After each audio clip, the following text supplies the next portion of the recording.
Hey everybody, it's Will Krisky here. I just wanted to do a lesson on one of my recent blog posts, which is creative use of scales or melodic passages in your improvisation or in your melodic playing, chord melody. And when I say creative use, what I mean is taking something that might be a scale, individual notes, and making it ring into a chord sounding approach. So in order to do that, you need to have each note on a different string. So I use the example of Autumn Leaves, but you can use this in a lot of different cases if you have any kind of clean tone, any kind of melody, or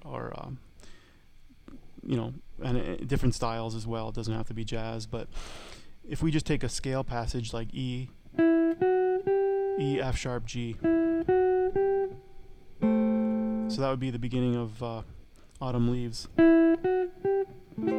So because it's a melody in the pickup before the song starts, a lot of people might play that individually, just as individual notes. To kind of spice it up a little bit, if you're not going to use chords and try to reharmonize those notes, you can just figure out a way to play them on 3 separate strings. And in this case, we've got some options to play open strings. You might not have that in certain tunes, but in this case you do, so we can take advantage of it. The first note is an E, so we're going to use an open string, the high E string.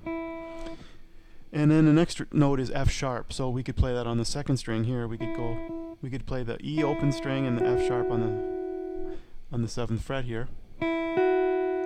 But then when we go to G, we'd have to stop the F sharp. See?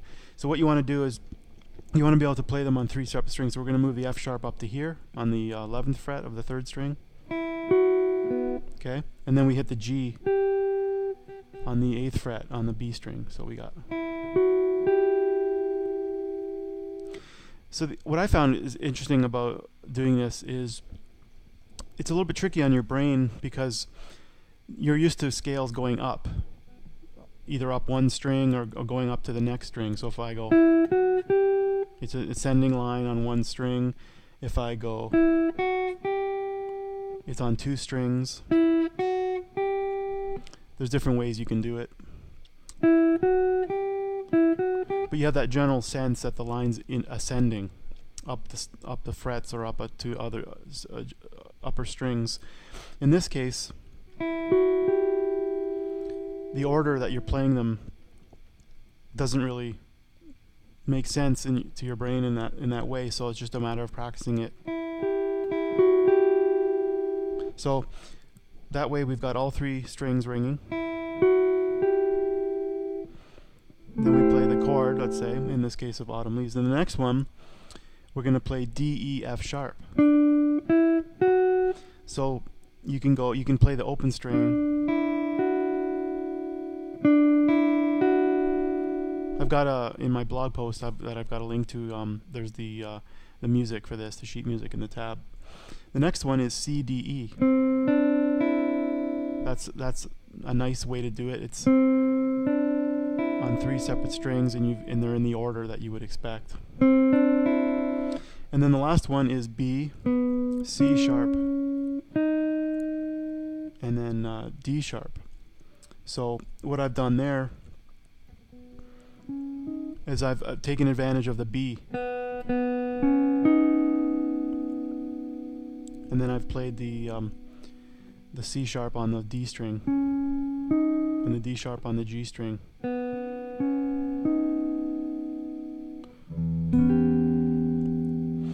So it's a kind of a neat way. I've taken a scalar passage that would normally play on one string or individually, and I've combined them into a chordal type of playing. Now, I use this in chord melody. As I just explained, this is part of the Autumn Leaves chord melody that I have for you on my website. But you can use this in improvisation, like in single note soloing. You can just let the notes ring like that. You can use it in a chord melody or comping as well to let the notes ring together. So I like that a lot. It gives it a more of a chordal feel to just individual notes.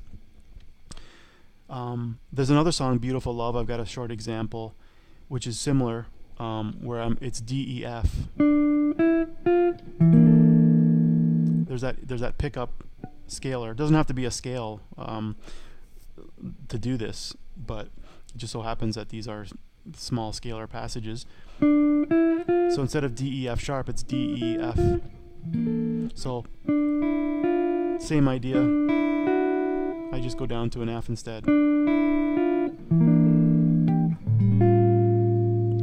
So you can try to use this on different ideas, different melodies, chord melodies or solos. If you have a situation where there's no open strings, there could be a stretch. G, A, C, or G. So when you don't have open strings, you can get into a pretty good stretch in order to do this, but you could actually,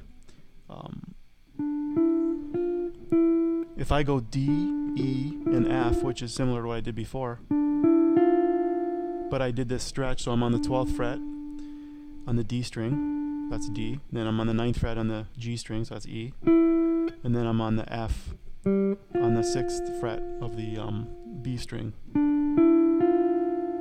So I could do, instead of what I did here, I could do it down here.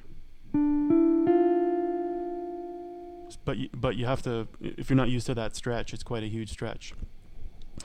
Anywho's, give that a shot, and don't forget to check out the blog post.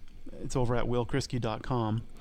And if you're interested in improvisation, chord melody, creating chord melodies, or theory, music theory, improvisation, I'm doing webcam lessons over the internet, so we could set up a time and we could schedule a lesson or more. We can continue on with other lessons if you want. I've got a link on my blog for webcam lessons. I've also got a lot of blog posts now. I've added a lot of chord melodies for various jazz standards.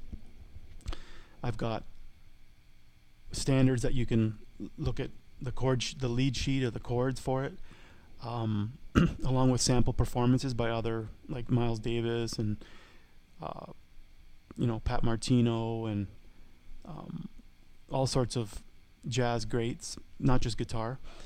So each standard is basically summarized with transcriptions, backing track, chords for that song, sample performances that you can use to transcribe, get some ideas from, or I have links to transcriptions.